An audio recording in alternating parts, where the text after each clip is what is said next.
Good morning. Today is August 12th, 2025. This is a regular meeting of the Kings County Board of Supervisors. It is 9 a.m. Madam Clerk, please call the roll. Joe Nevs. Here. Richard Valley. Here. Doug Verboon. Here. Rusty Robinson. Here. Robert Thayer. Here. All 5 members are present. At this time, would you all please rise for invocation from Pastor Chad Fagundes, Plenty of Church. Morning, Chad. Good morning, guys. Bow your heads with me. Father, I thank you today for how good you are.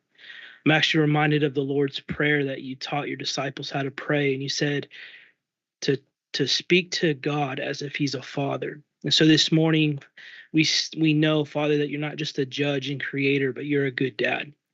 We thank you, Father. We also ask that your kingdom come and that your will would be done today. I'm confident that you establish the governing bodies. And so, Father, we recognize in your sovereignty, God, your hand is over this place. And so, Father, we ask that your will would be done and that your kingdom would come. And so I pray that a blessing would be upon the board today as they make decisions. I pray, Father, for their families, that their families would be blessed, that you would turn your face towards them, God, and shine upon them. So we pray a blessing over the board and every single person that's in the room. I also pray a blessing over the Kings County. Father, that your will and that your kingdom would be established here as the county makes decisions. God, I pray that there would be a blessings over it. Pray this in Jesus' name. Amen. Amen. Please follow me as we underneath the flag. Ready? Salute. I pledge allegiance to the flag of the United States of America and to the republic for which it stands, one nation, under God, indivisible, with liberty and justice for all.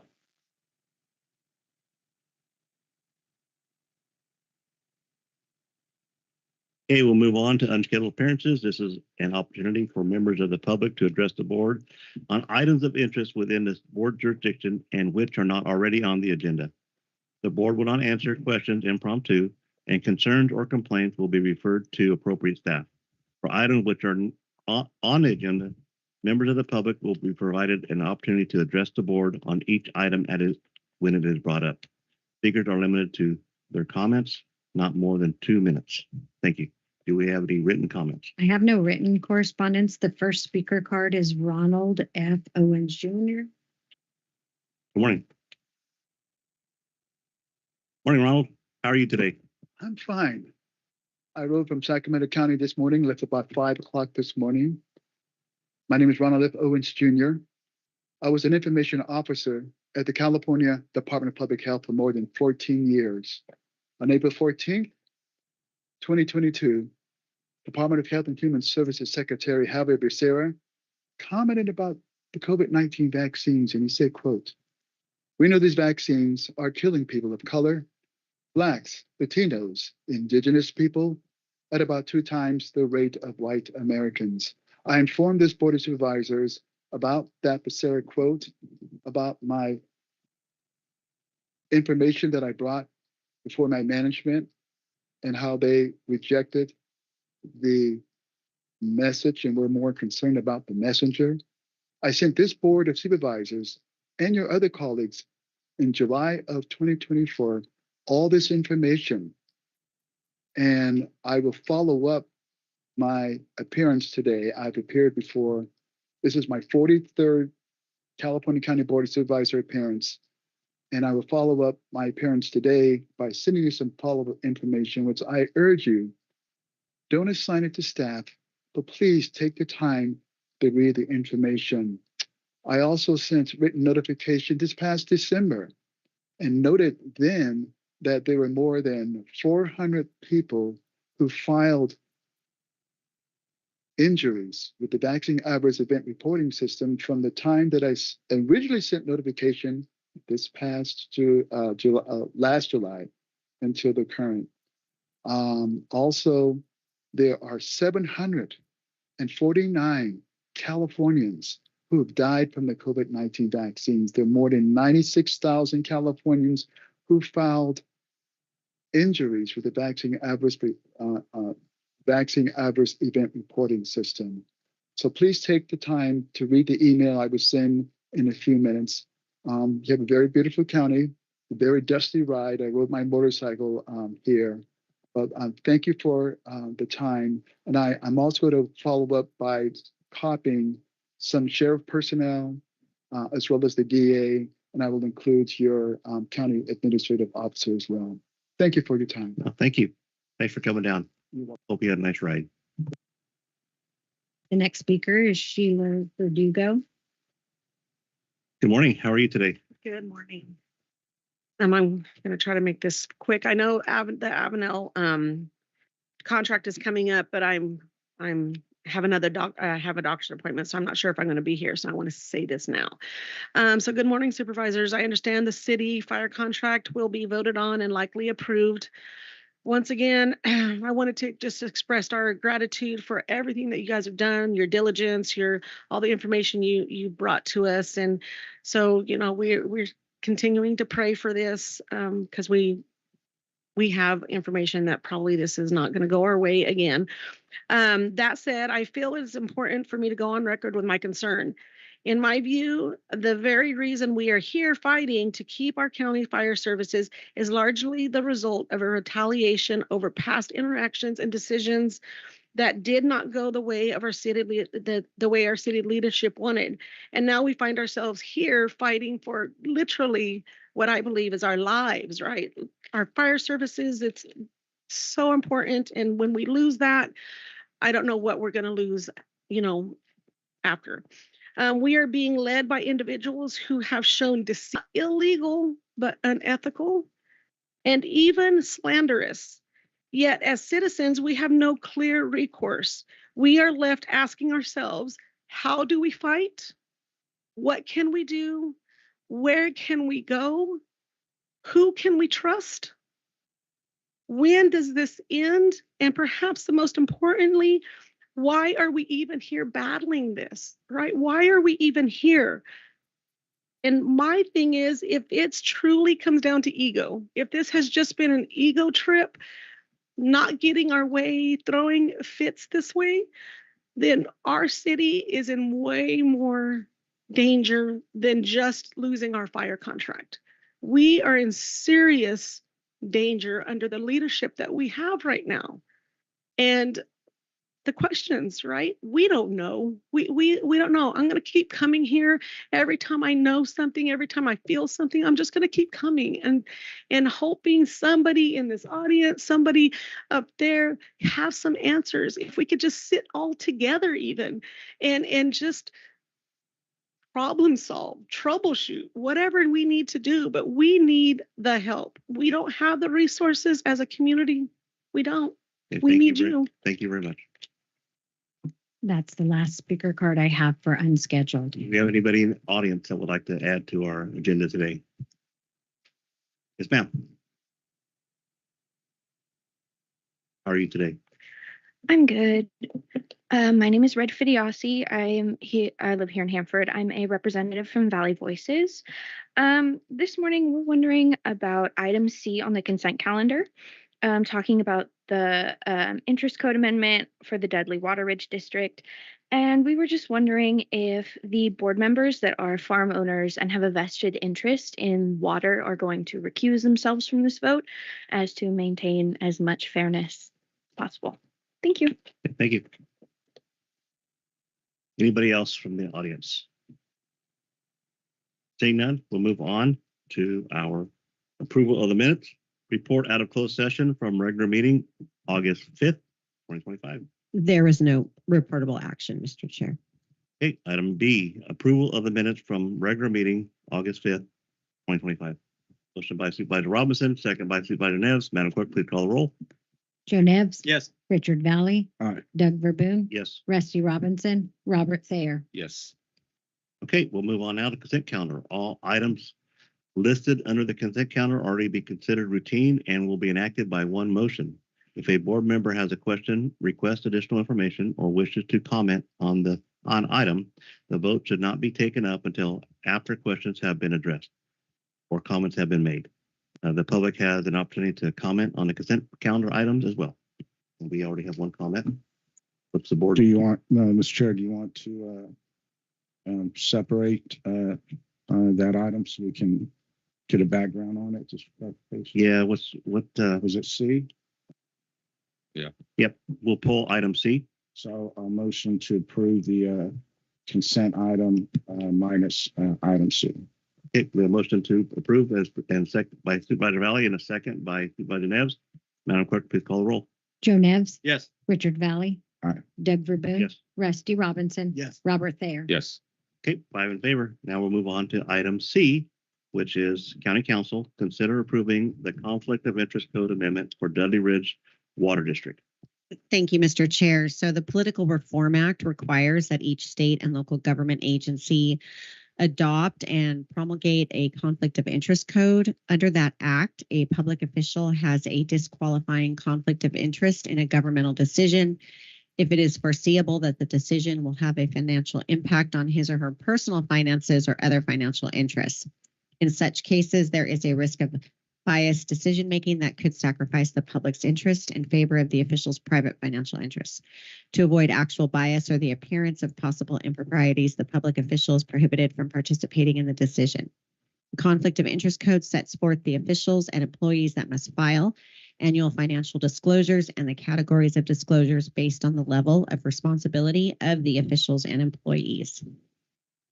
Pursuant to Government Code Section 87303, a conflict of interest code must be approved by the appropriate code reviewing body before it can become effective.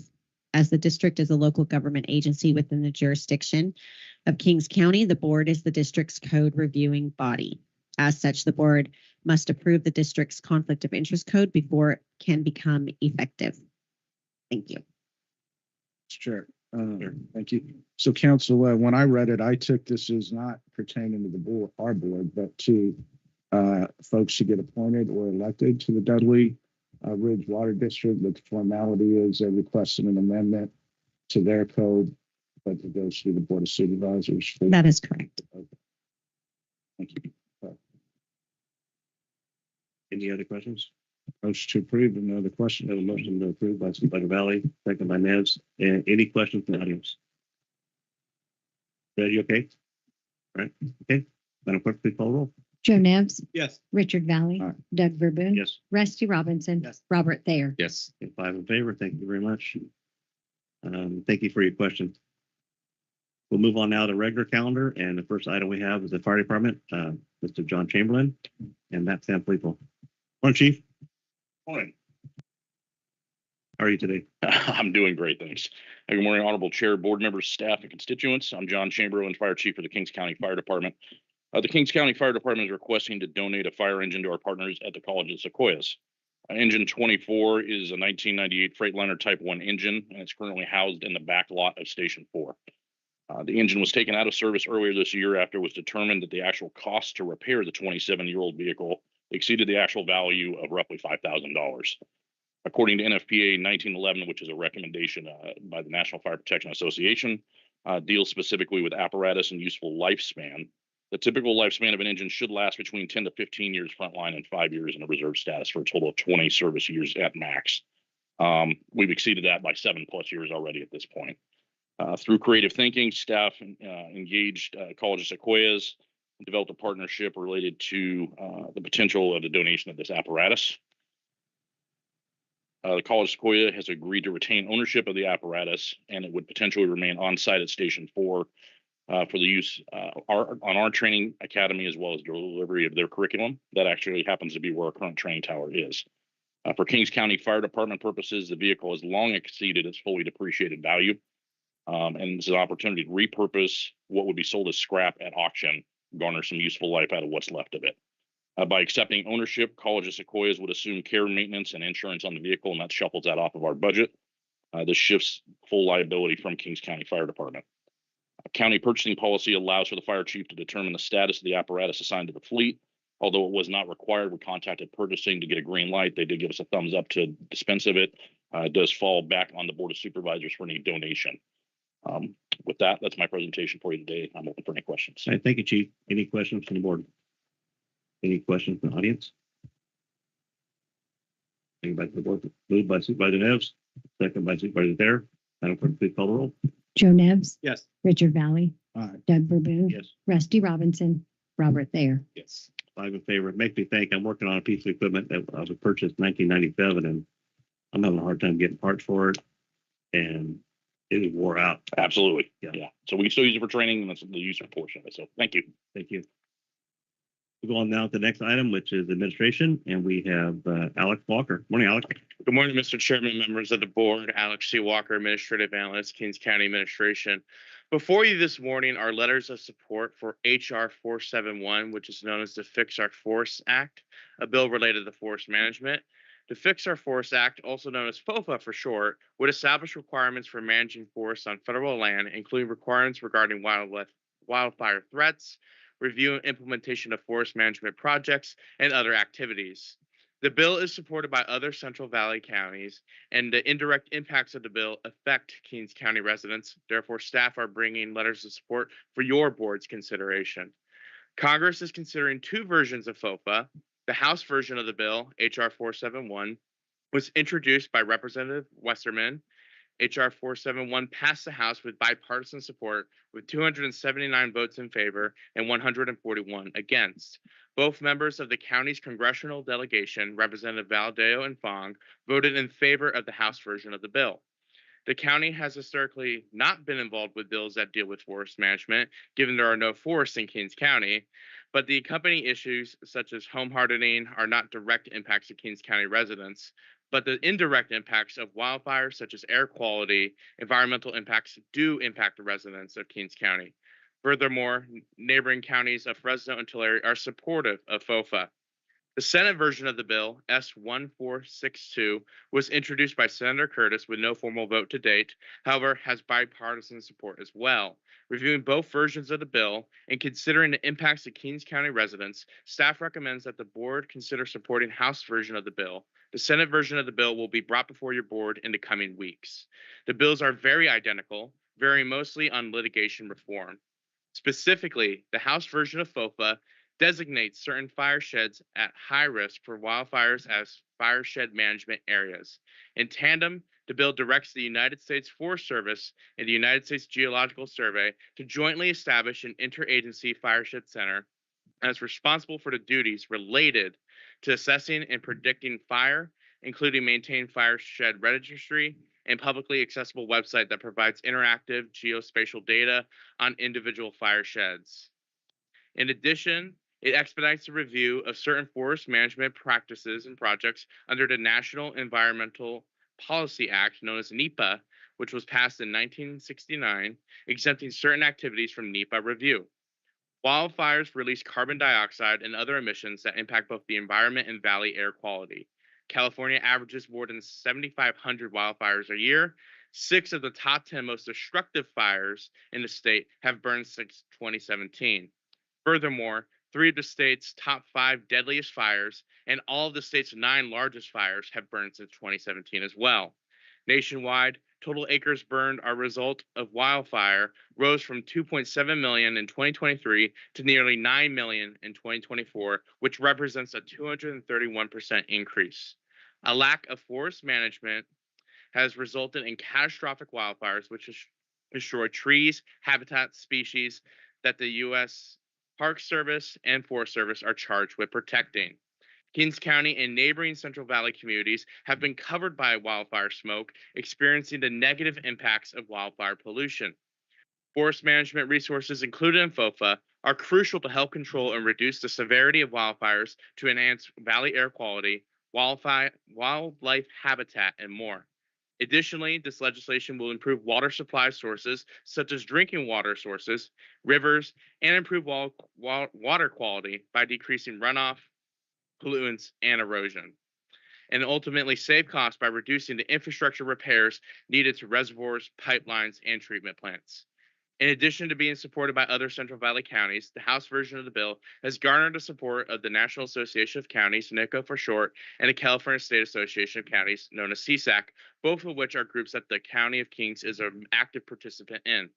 At this time, we respectfully ask your board to authorize the chairman to sign a letter of support in favor of HR 471, Fix Our Forest Act, related to forest management.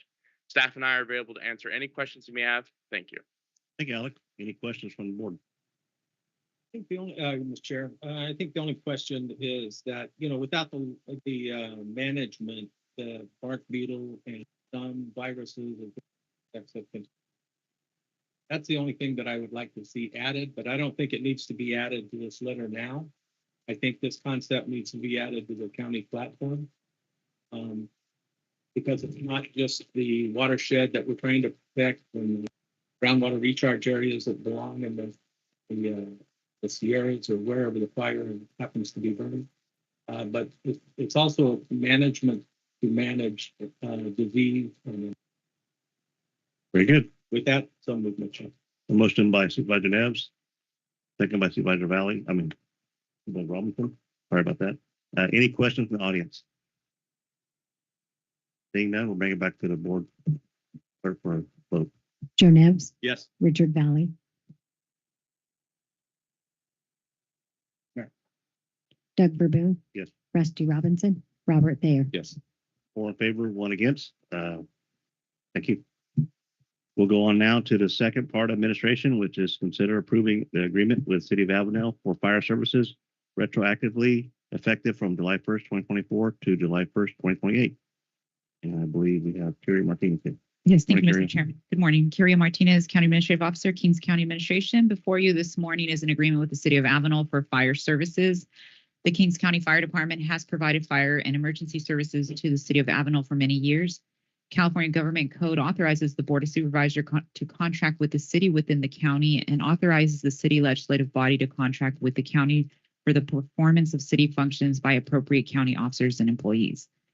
On June 27, 2023, the county and the City of Avenel entered into its most recent agreement that formalizes each agency's responsibility, which expired on June 20th, 2024.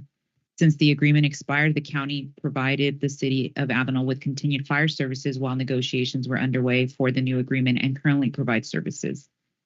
The contract cost increased each year, leading to a grand total of $3.8 million. The contract amount for the previous year, fiscal year 24-25, is $450,000. For the current fiscal year, which started July 1st, the contract amount is $1,906,310, or approximately $91,000 a month. In fiscal year 26-27, next fiscal year, the contract amount is $1.1 million annual amount with a $93,000 per month, representing a 2.6% increase from the previous year. And then the final year in fiscal year 27-28, the contract amount is $1,156,236, representing a 2.6% increase from the previous year. Per the terms of the agreement, either party may terminate the agreement without cause upon no less than 6 months upon written notice. Upon termination, the City of Avenel shall be responsible for any and unpaid amounts owed to the county for fire services performed up to and including the date of termination.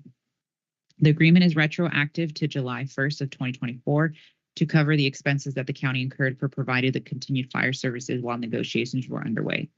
The agreement before the board went to the Avenel City Council on August 4th, 2025, and was approved by the Avenel City Council. The agreement has been reviewed by County Council and is approved as to form. At this time, we respectfully ask your board to approve the agreement with the City of Avenel for fire services retroactively effective July 1st, 2024 through July 1st, 2028. Staff and I are available to answer any questions you may have. Thank you. Thank you. Any questions from the board? Anybody? Mr. Chair. First of all, I just want to thank staff for, again, a lot of time and resources went in this. It was a very long couple of months and a very, I don't even know the right word for it. There's a lot of Frustration. A lot of frustration that went into this. And honestly, I learned a lot. I learned on, who I thought might even actually be someone I consider as friend or friend. And it's disturbing to me on how something as simple as a county fire contract has turned into what it's turned into today. It's caused a lot of anxiety amongst the residents of the community. That's caused a community to turn towards a recall effort on the council. All this because what sitting back and going through this, just seeing is an elected body that just was not being transparent with the community. And so There was a time that our CAO, Carrie Martinez, spent a lot of time, resources, and efforts where I believe Avenel was a priority to her. But let's be clear, she's got a lot of responsibilities countywide, and so at this point, I wouldn't fault her if this isn't even in her top 10 right now of priorities because of the things that she has to cover with her staff. And I say that because I got a lot of calls over the last weekend that with this 6-month termination clause, Mr. Chairman, that once we pass it, probably something as soon as next week, the city manager and the mayor would move forward to activate the 6-month termination clause. And so this isn't really a 3-year contract. This is something that if the community is right, and they're the ones on the ground every day, and they're the ones calling me, and they're the ones who are hearing this firsthand. To me, that's disturbing again because of all the time and effort that we put into it. But that being said, if the city manager and the mayor and some of those elected officials on the city council, if they want to do that, that's fine. They got things to deal with already, as again with the recall. What I'm concerned about, Mr. Chairman, would be if 6 months on our end is long enough for the fire chief to do what he would have to do if we got a call next week or another letter from the city saying, hey, we're going to activate that 6-month termination clause. Now the fire chief is looking at a loss of the fire station, which impacts his response the response time of the firefighters. If he has to take time to strategically look at the map and maybe relocate, move some stations to meet response times due to the lack of a Avenel County fire station, and just as importantly, the possible loss of firefighters who might lose their jobs for not having those positions available. And so the point that I'm making, Mr. Chairman, is if the board maybe we take a look and have a quick discussion on if 6 months is long enough to do that. And again, just as importantly, let's say they activate the 6 months. And we're going to have firefighters who would be worried about if they're going to have a job, or they're just going to they may start looking for jobs. And I don't think 6 months is fair enough to them. And I don't want to put a firefighter through that stress and that anxiety. So again, 6 months isn't say, hey, let's start something again with the city council. 6 months is saying, let's protect the county. Let's protect the fire chief. Let's protect our county firefighters. And again, let's protect the citizens of Avenel, because as we look back on the last couple of months, let's not forget, if the city is saying, and they are, because now I'll talk firsthand, where we're at the town hall about a month ago, and the city manager does a slideshow presentation and shows the costs of a budget to buy used fire trucks and to hire fire personnel. And that's a tremendous amount of money. But he's also talking about signing a contract as presented to us today to bring in the county firefighters. So the city manager was asked at the town hall, how are you going to pay the cost of the county fire contract and still buy pieces of equipment like fire trucks and hire city fire personnel? And the city manager said, you might not like this answer, but at some point the city's budget is going to have to go in the red in order to do that. So that tells me no matter what we do today, we're not really going to have firefighters there for 3 years, because they are moving forward with what they're now calling their professional city fire department. And so I still feel, okay, that's their prerogative. But to protect the community, let's not forget the same city manager sent us a letter saying, by August 1, your fire county services are no longer going to be needed because the city is moving to a all volunteer fire station by August 1. Well, here we are past August 1. There's no volunteers fully trained through the fire academy. There's no trucks purchased and stationed in the city of Avenel. And so that tells me some of them are biting off more than they can chew. That puts the city in danger. So again, Maybe it's longer than 6 months. Mr. Chair, I'd be interested in hearing what you'd have to say about that. But I think that that's something that we have to think and reflect on. And I'm going to close with this. I want to thank Councilman Ricardo Verdugo, who again is in the audience, and his wife Sheila, who is here as well. I see Ginger is here as well. The councilman's leadership on there seems to be, he was the only one in front of the community, Mr. Chair, who talked about support for our county firefighter. Okay, public information here that's already out there, but I'm going to say it from the diet. Community goes, they come to the county, they pull petition, recall paperwork on 4 city council members, and they serve 4. The only council member that was not served was Councilman Ricardo Verdugo, because the community felt he was being fair, he was being open-minded, and he was listening. The city manager, Anthony Lopez, comes to the county Department of Elections, pulls recall paperwork on his own sitting council member, and is currently going door to door in the evening collecting signatures to be able to file the recall paperwork on that councilman like that. That tells me all I need to know about current leadership in the city of Avenel, and not having a steady hand on the pulse of the community as they should be. And for that, Mr. Chair, again, I think maybe considering longer than 6 months, but I'll stand down. And Okay, thank you. So I do have a question for the chief. So I know I do a lot of contracts, and when we do a 6-month termination clause, it's not, you can't do it tomorrow. You do it 6 months from the end of the contract is what you do. Is that what I'm understanding on this contract? Typically, that's what does. I'm sorry, this thing's. I can't compete with a great giant back there. I apologize. That being said, yeah, typically that's the way it does work. My contract experience is kind of varied. I've dealt with some that were as much as 50 million a year. In that case, I asked for, it was 120 employees I was dealing with. So basically in that, I asked for an 18-month window, and they agreed to that. They understood the complexity of that and how that was going to affect the county pockets. In this case, I originally had suggested to you 1 year. Actually, I would like to tie that into fiscal for obvious reasons, right? It allows you to offset that accordingly. At this point, I am holding positions open because of this specifically, just trying to figure out how this whole thing was going to balance out. The problem is I don't have the positions that are open are not captains and engineers.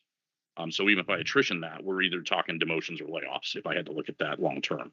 I will tell you that if I had to look at it in a 6-month capacity, could I make it work? I would say we could probably make it work. I do have a couple employees that are on long-term workers' comp that I could probably absorb, and as they shift off the books and some retirements occur, we probably be overstaffed for a short period of time. But that is not optimal. And clearly, you Supervisor Valley already hit on the head. Looking at the map and trying to figure out how I would cover those areas, because we still have large pockets of responsibility surrounding the community, and not knowing what level of service we would get if we requested them on an automatic or mutual aid basis. I can't guarantee the coverage there. Okay, thank you. And so the question goes to council at this time. You know, like I'm doing a contract right now, and I got a couple contracts are up, and I have a 6-month termination clause. So 6 months from the time their contract is up, they can tell me whether they're going to stay or they're going to go. Generally, the nature of the language is if they want to terminate, they have to give me a 6 months warning, and if they want to extend a contract, they can exercise their right to extend that contract. Is that the way we're seeing it here, or is it they can terminate 6 months at any time? So what's the use of having a contract if they keep you on pins and needles the whole time?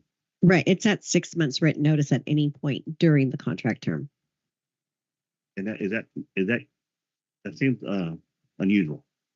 So you find that in a lot of your contracts for services, for products. So example, a uniform contract, if you no longer want a contract with them, either party can give 30 days written notice to terminate, and you pay your bills up to that point. So it really depends on what the direction the board wants to take, but the way it's written is it's 6 months anytime during the term of the contract. Okay. Any other questions or comments from the board?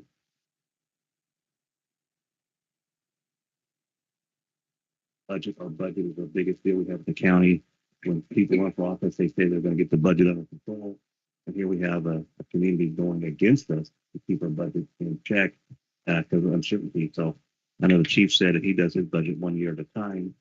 And so I would like to see some normalcy in the contract if we could.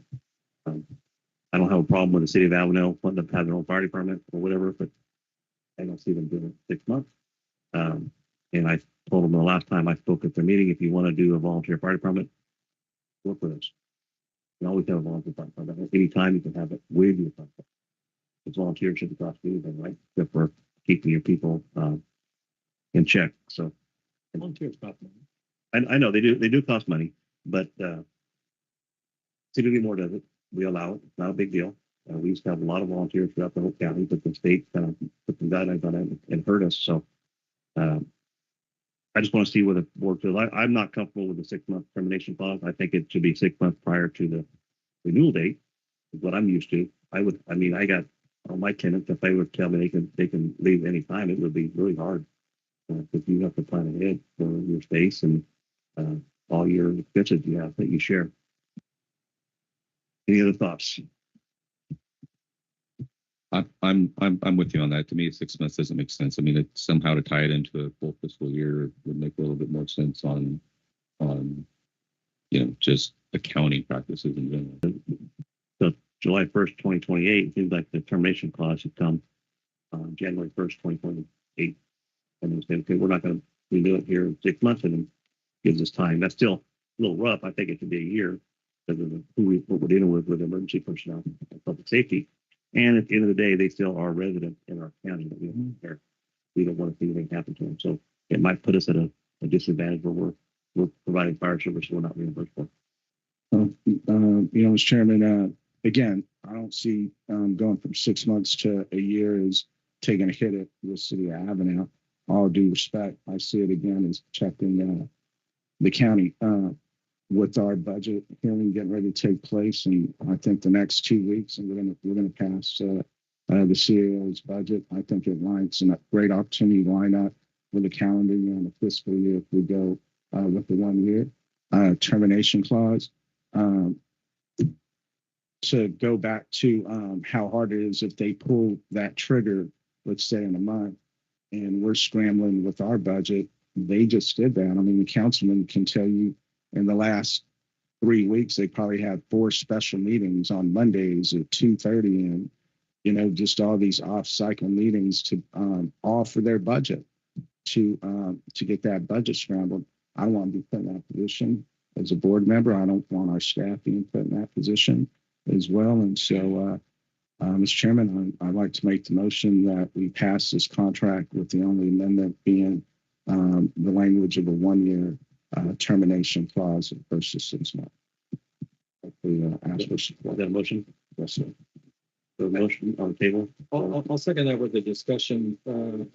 I think, like King Twist Recycling, they have to report the intent of withdrawal within 2 years, and then a letter formalizing the pulling out in a year. We extended the last contract for a year. We've been operating without a contract, and so I don't know what it would take to put 2 milestones, 2 years before the expected pullout. Now, Kings Waste and Recycling, granted, is a joint powers agreement, so it's a lot different. But I still would like to see maybe another milestone inside that contract that says their intent to withdraw. And maybe that should be 6 months, and then a year that is a formal withdrawal from the contract. So is that doable? Yeah, so that would be a friendly amendment to it. And so if the maker of the motion is agreeable to that. Yes, sir. Thanks, Supervisor, for the discussion. I take that into my motion, amendment into my motion. Okay, we have a motion and a second. And we have any more questions from the board? We have a written question from the audience. Right? I have a speaker card from Ginger Wallace. Morning, Ginger. How are you today? I'm good. Thank you very much. So I've been keeping in touch with Mr. Valley on the contract with the fire department. I've been representing the fire department out in Avenel as the community member. So they signed the contract last Monday, which we're glad for that. The only thing is that once the fire department, the gentleman we had there representing the fire department, left the meeting, our city mayor said the reason why they were looking into the contract is because there's errors on the fire department's part. So going back, I live in Avenel, lived there all my life. I've been to where these fires have been. We watch them. Nothing has ever been an error on the fire department's part. What got me is our mayor had the audacity to degrade Captain Eads and said it was an error on the fire department's part when he passed. I was there when he collapsed and he fell. There was nothing anybody can do. So when you take in consideration in this contract, just let it know that our city officials are still talking so negative about the fire department and you guys as well. That was my last straw with the mayor on Monday. I told him I didn't have no more respect for him as an individual or Tony. So we are proceeding with the recall for the 4 city council members. And we're hoping that we can come back to the Board of Supervisors and give them an update at the end of September. Thank you. Okay, thank you. Any other comments from the public, audience? And then administration?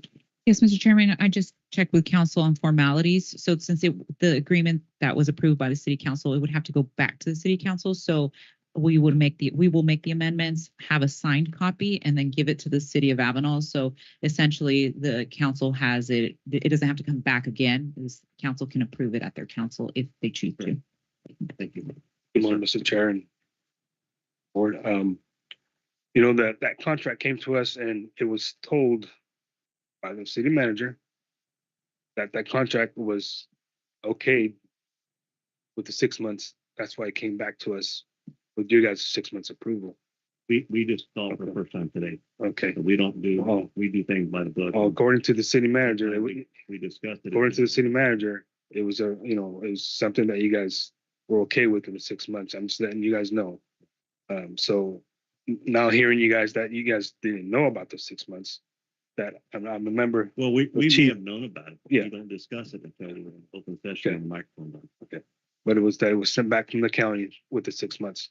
And I was actually expecting that 1 year on there after the chief spoke about it last time we were here, that it was for him, it was a year, better for a year because it gives them time to do what it needs to do what it needs to do. But I hear your concerns and I understand them and I'm in agreement. And a year's good. I mean, there's a lot of moving parts to this and people have got to have time to do the due diligence to make things work after a contract's terminated. So I appreciate it and I thank you. Thank you. Any more discussion? I had one question. If the contract goes back, right, does the city have the right to just decline that contract? Can they go ahead?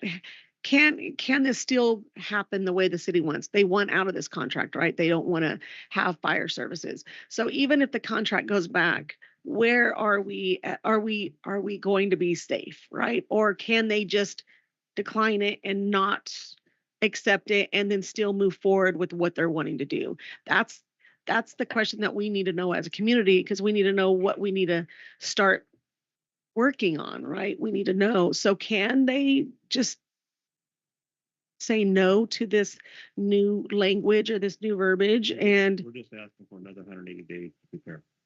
right. There's no difference in the contract other than the time to terminate. So it should bring comfort to the community that you will have a year's worth of service from Right. the starting date at all times until notified. Yeah, but I mean, the council can reject it or no, or we're still, It's up you know what I mean? Whatever I don't see a problem with it. I think certainty and Right. the community 100%. fire service, and it gives the city of Alabama another year to prepare. Right. Which is what we want. Mr. Chairman, I like you in my opinion, but I'd also like the fire chief, if the opinion here from the fire chief on whether or not they'll still be protective if the council delays this agreement here when it bounces back to them. But that being said, Mr. Chairman, I don't see how it would be a problem because look, they passed what they're telling us is a three-year contract here. So why would a termination of 1 year effective if it's a 3-year contract? When you get to the end of year 2, write the letter advising the county and go ahead and activate your 1 year termination clause. The only reason why it would be an issue if there's some leadership on the council that's looking to activate a 6-month termination clause as soon as next week, just make some kind of. They could do a year project. Yeah. Well, there's a circus going on over there, and we don't want to be part of it. We just want to provide the service, and that's it.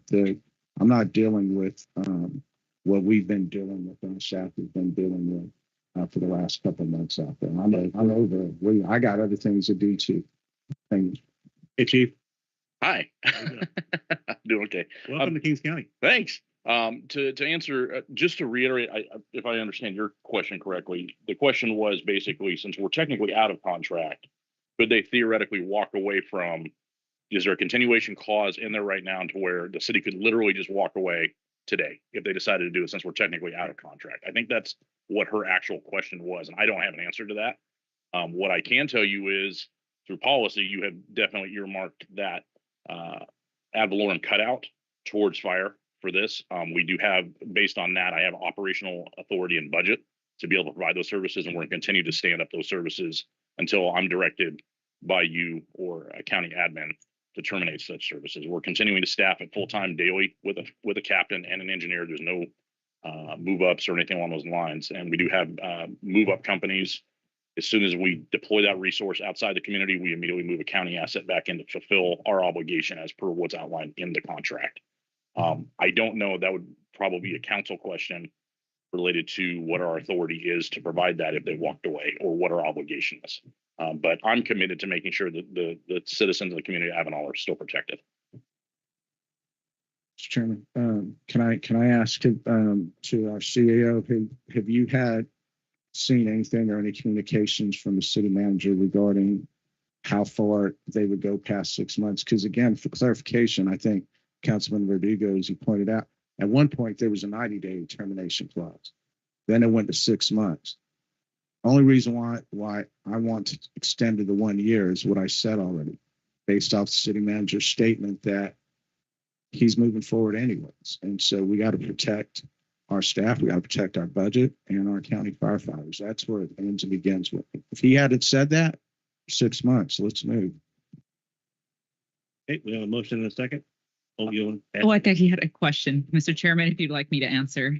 So, yes, Supervisors. So the city manager did have both versions, one that had the longer termination clause and the 6-month termination clause. However, in the most recent discussion, the one that he proposed moving forward was the 6-month termination clause version. He also requested some additional reporting requirements that we were amenable to, but in the most recent discussion, he indicated that even though the fire chief did prefer the longer noticing term, the council was clear that anything beyond 6 months was not acceptable. So that is why the 6-month version was the final version that was brought to council and then was presented today. So they've agreed. Yeah. Well, it's not acceptable as what's happened the last couple of months. So again, I'm fine with the 1 year to protect the city and protect the county, protect our firefighters. And with the amendment to my motion, Mr. Chair, I'm not sure if, the suit knows that was the second with your amendment as well. We have a motion and a second. Madam Clerk, please call the roll. Joe Nevs. Yes. Richard Valley. Aye. Doug Verboon. Yes. Rusty Robinson. Yes. Robert Thayer. Yes. 5 in favor. Thank you very much. Thanks for the discussion. Move on now to the next item, which is public hearing. And it starts at 10 a.m. So we'll take a brief recess for 11 minutes, or 10 minutes. Thank you.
Okay, we're ready to get started again.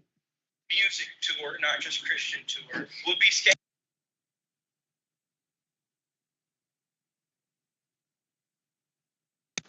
and it's not.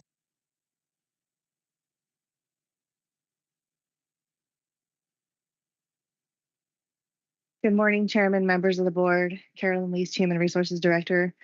I am here today with my staff, Adrian Rambonga, Human Resources Analyst, Melissa Avalos, Human Resources Manager, to present the public hearing on the status of vacancies and recruitment and retention efforts.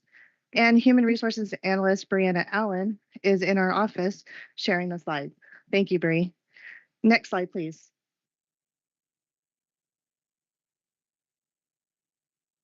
Today, we will discuss the Assembly Bill 2561 requirements, which provides some workforce information. We're going to go over some information specific to each bargaining unit and their vacancy information. And we will also go over some recruitment information, challenges, and strategies. Next slide, please. On January 1st, 2025, Assembly Bill 2561 went into effect. This bill requires public agencies to present the status of vacancies, recruitment and retention efforts at a public hearing at least once annually prior to budget adoption. During the public hearing, employee organizations are able to present as well. And today, the Prosecutors Association will be joining us and presenting after our presentation. If the number of job vacancies within a single bargaining unit exceed 20%, additional information may be requested by the employee organization to be presented during the public hearing. 2 bargaining groups were identified as having vacancies over 20%. However, Adrian will review with you later in the presentation that these numbers are due primarily to held positions. Excluding the held positions, no bargaining groups exceeded that 20% when we excluded those numbers. Next slide, please. The key reasons for passage of Assembly Bill 2561 was due to multiple reasons, including to address high vacancy rates by tackling the widespread and significant issues of job vacancies in local government across California. This collaboration aims to develop and implement a plan to fill all vacant positions, ensuring that public services are adequately staffed, and to improve services to the public. High vacancy rates directly impact the delivery of public services. Understaffing leads to increased workloads for existing employees, potentially compromising the quality and timeliness of services provided to the community. By addressing vacancies promptly, Assembly Bill 2561 seeks to maintain and enhance the efficiency and effectiveness of public service. Also, to prevent employee burnout. Employees are often required to handle heavier workloads due to high vacancy rates, leading to stress and burnout. AB 2561 mandates that public agencies assess and address vacancy rates annually, aiming to alleviate the pressures on existing staff and promote a healthier work environment. And lastly, to foster collaboration with employee organizations. The bill emphasizes the importance of collaboration between public agencies and recognized employee organizations. It requires public agencies to present the status of vacancies and recruitment and retention efforts at a public hearing, again, at least once per year. Annually, our employee organizations are entitled to make presentations during these hearings, ensuring that employees have a voice in discussions about staffing challenges and solutions. Next, Adrian is going to go over workforce information, vacancy information, recruitment information, and challenges and strategies. Next slide, please. Good morning. Good morning, Mr. Chair and members of the board. I'm Adrian Rambonga, Human Resources Analyst with the Human Resources Department. Today, I'll be speaking on the county's vacancies. So on the slide you have presented in front of you, this is going over some of our budget numbers in terms of total allocations. So fiscal year 24-25, the total budgeted allocations was 1,709.51 FTEs. And in the new budget, 25-26, it's 1,694.51 FTEs. This is a reduction in 15 allocations. Next slide. So the slide in front of you, I think it's important to note the date that this information was pulled. So you'll see on the beginning slide, it was June 1st, 24 through May 31st of 25. And the importance of this was being able to collect all this data to be able to present it in front of you today. So I just wanted to point that out. As a county, we have 8 recognized bargaining units. We do have 2 units that are over 20% vacancy rate. But when we look at held positions, which are positions that the departments are not actively trying to hire, this does change our vacancy rates. There are a multitude of reasons why a department might hold a position.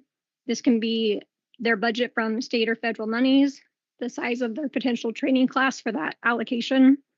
They also might be reevaluating the position. The positions could be unfunded or in anticipation of it being deleted in the upcoming budget. So the general unit has 897.51 authorized FTEs and had 191.6 vacancies. This was a vacancy rate of 21.35%. So if we consider the 88 held positions, the vacancy rate is at 11.54, which is a difference of 9.81%.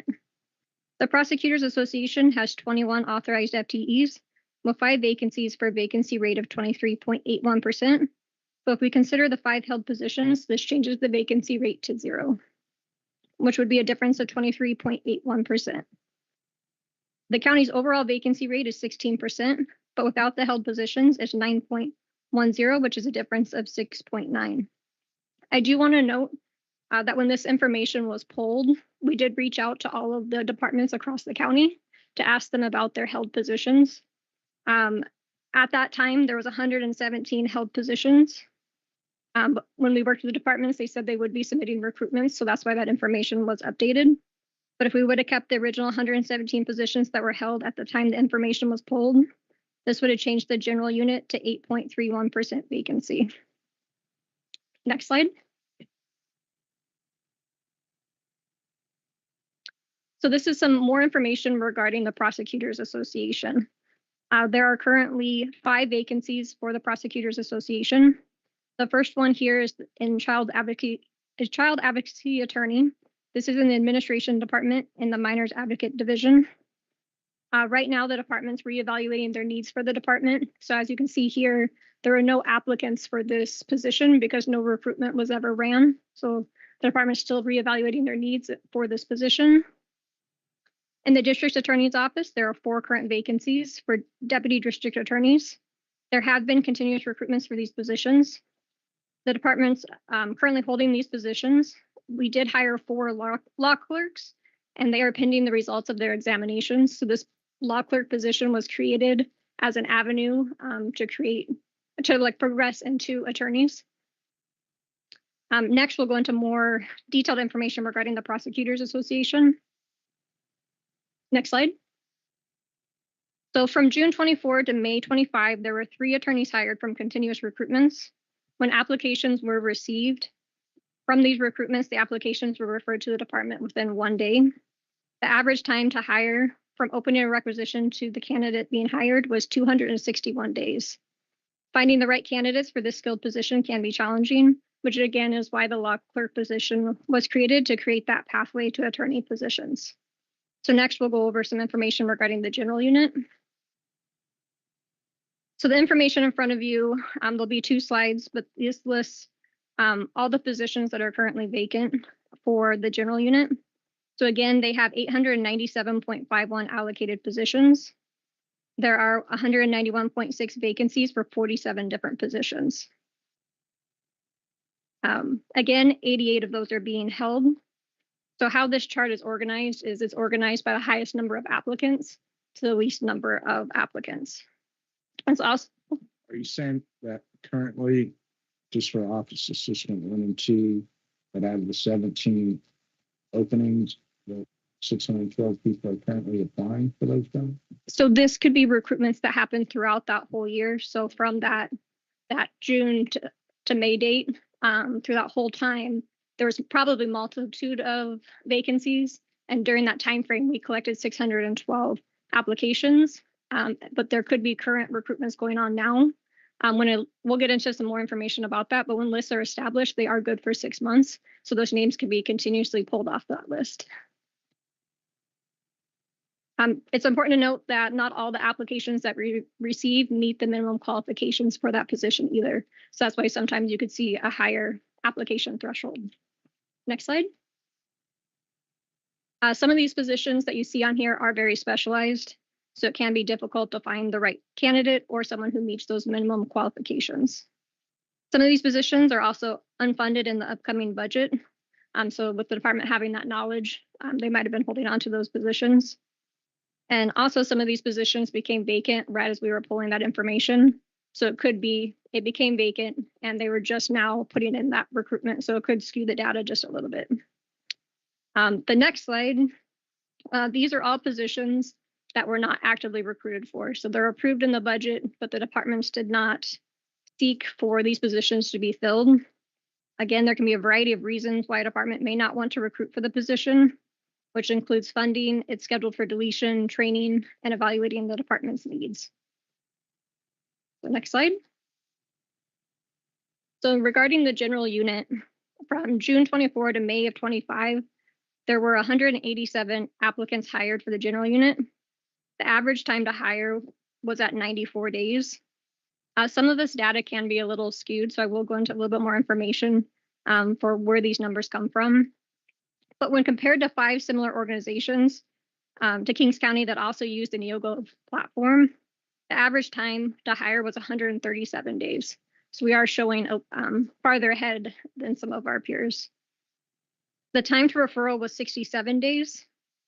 Again, when I talked about it being misleading, what this includes is it includes the time for the requisition to be opened to when the eligible list was referred to the department. So there's a lot that occurs in between that time frame.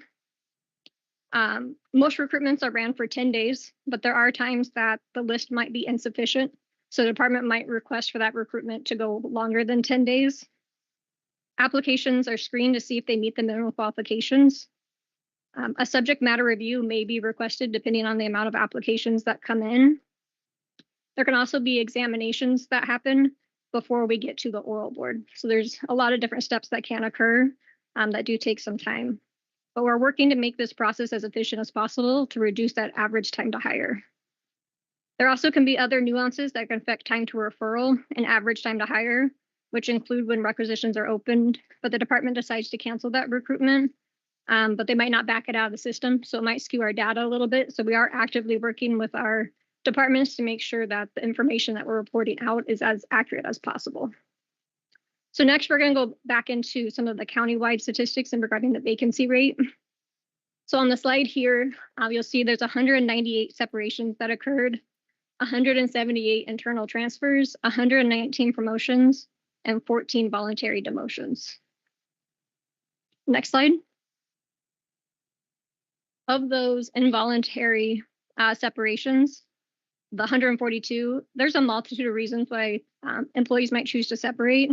They could be for medical reasons, family reasons, personal, relocation, or even returning back to school. We had 26 retirements and 30 involuntary separations, which can include violations of rules and also failed probationary periods. So next, we're going to go over some of our recruitment challenges and the strategies we've identified. So challenges that we face, one of the big ones is our geography and attracting candidates to the Central Valley, as well as competing for candidates with neighboring counties. The counties reviewed applicable policies, procedures, and recruitment activities to identify any potential obstacles in the hiring process, such as the education policy, the telework policy, and offering alternative schedules. The county identified that the base wages of various classifications were having an impact on recruitment and retention. The Coffin Associates classification and compensation study was conducted. And I know I've been speaking a lot about our recruitments. So on the next slide here, we are going to go a little bit about just how that recruitment process looks. So a vacancy is created. At that point, a requisition is requested by the hiring department to fill the vacancy. We determine the best ways to fill that vacancy. It might be someone promoting from a 1 to a 2 level, could be a transfer, could be going out for recruitment. At that point, the job is posted. It's advertised, like I talked about, the standard is 10 days that it's advertised for, could get extended. It goes into the examination phase. So on some of, or on all of our recruitments, it has supplemental questions that are on there, but it also might be that they take a written exam after that before it goes into the oral exam. After the oral exam, there's an eligible list that's created. Depending on the MOU, a list of names are referred over to the hiring department. They do their interview process. At that point, the hiring department would make an employment offer, and as long as the candidate passes reference and background check, then they would start in that position. Next slide. So in regards to our recruitments, again, from June to May, there were 168 recruitments conducted, 197 hires to permanent positions, and 142 flexible promotions.